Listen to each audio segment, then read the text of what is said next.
जय जगन्नाथ बंधुगण आज आम भिन्न विषय पर आलोचना करवा। बड़ी तो समस्त को खाइबा को भल लगे निश्चय।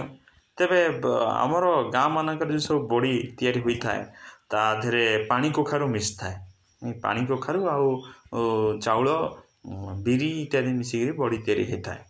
तो टेस्ट तो बढ़िया लगे। खरा दिने बड़ी सागर पकई हो ना सतुला पकई हो बड़ी चूड़ा खाई था आलू सीझा इत्यादि आलू पोड़ा बैगण पोड़ा इत्यादि पोड़े बड़ी चकटी खाई बोले। तेरे कहबार तात्पर्य हूँ जे आम के पानी कखारु तो बड़ी तैयारी करचे पानी कखारु जूस पीचे कि एवं पीक थरे देखा पानी कखारु जूस पीले आमर क्यों सबू रोग भल भाव साहाय्य करुच्ची पीवा परीक्षा करवा जो रोग भल है ताको कमेंट बॉक्स रे लिखिबा निश्चय।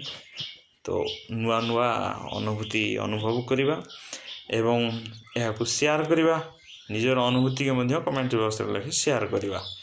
उपकार समस्त जय जगन्नाथ।